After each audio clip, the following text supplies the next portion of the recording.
you can move it up to 3 billion, we will increase your salary. We mobilized and went in.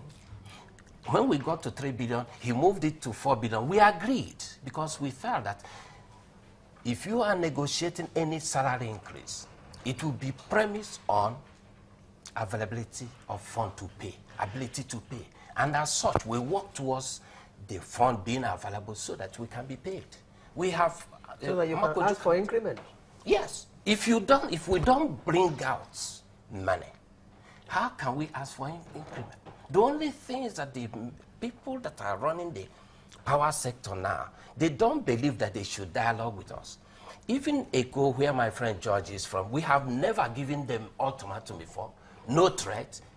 Because they're doing right by you, right? Yes. We've been meeting with them. We've been doing right by you. Oh, sure. You know, what I'm saying and is... the God that is doing this, they are doing better than... But it's not just, we're not just talking about Echo and Ikeja, we're talking generally. Exactly, that's what I'm saying. Yeah. That you need to rethink. I'm happy when I hear you talk about positive things like helping companies achieve higher targets, what can be done.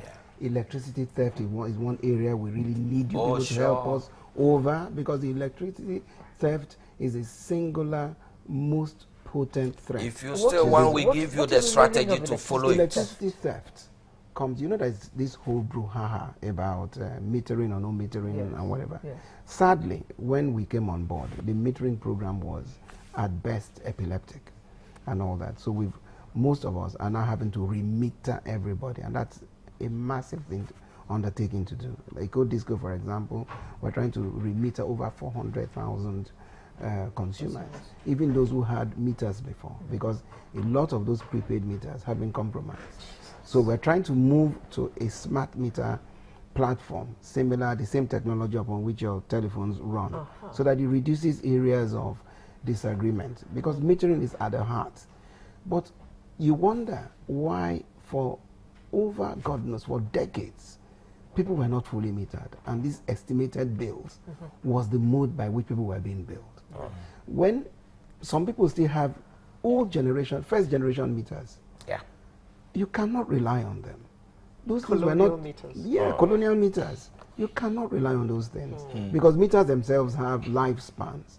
So the whole idea is we need help in that area, because what is now happening is that it's opened up a whole graft industry where consumers are actually held to ransom by a combination of factors: dishonest workers amongst us, I can't run away from it, and also an uncooperative and conniving public, because even amongst the elites, they compromise these guys to bypass meters. When you say compromise the guys, let me give you an example. No, hold on, because I want to take that in, because I had a conversation with an agent. A friend of mine was moving into a house, and the agent was talking about metering. They got a new meter for the house and all of that. And I asked him a question because of the conversation we had with you here about payment for meters and supply of meters and all. So he said this: the new meter was brought to the house where my friend is moving into. And then they were told by the worker, for want of a better example, Pt.3 and worker. Okay. We still know them as Pt.3 worker. It's okay. Who installed the meter, left them with a number that if they want a card for that meter, they have to call that number. So he calls the number, and they were told to pay 3,000 naira before they can get a card. How is Labour now helping the investor or the distribution companies to get to the peak of their returns and help the individual who needs a meter get his light back? Let me start with that kind of situation. Let me start from the fact that energy theft is common all over the world, everywhere. The point is that I have mentioned the days of Makoju and the part Labour played in helping. At the time when we were not getting enough revenue, this theft didn't start today. There were different styles of it. But because a good number of Labour men will want their credibility to be there, then we said, Makoju, we want to help you. Permit us to go out and then sensitize and then make our organs to put their eyes in what you're doing. We reduced this type of theft, these sharp practices. We know that they are there. They are there. But we did a lot to make sure that it is reduced to a minimum within our powers.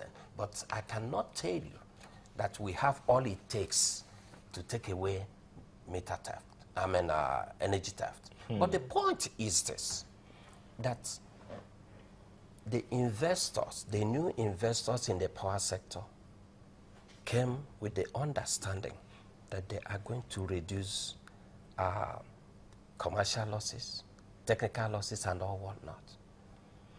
And it will start, if you must reduce any form of commercial loss, even technical loss, you will start from metering everywhere. Because by the time of unbundling of NEPA, PHCN from generation, there is metering between generation and transmission. For generation to say how much they have given out, therefore they will ask for this amount of money. Transmission metered disco from every point of separation where the line is, just metering. For transmission to say we have given you this quantum of energy, why wouldn't distribution devise means of metering properly the customer? The question I asked you is the issue of tax. Where they have given out the meter, no, and then you now, one of your members says, for you to get it, maybe because all those meters that have been installed by private contractors that engage. No, by in this case, it's a PHCN staff. Let me not say which distribution company, whether it's a I won't say which one. I don't know about that. But this one is a staff who drops, after installing, drops a card and say, if you want the phone number, if you want the card, call this number. And he calls and says 3,000. This same story, I have only had it in the present dispensation. I've had it also. But most of the people deploying these meters are engaged by the investor. They are private people. They are not staff of the organization. I'm sure that the judge can agree with me that they are not. Mr. Hwara, yes. What about the case before now, where it was staff of PHCN at that time who would offer you various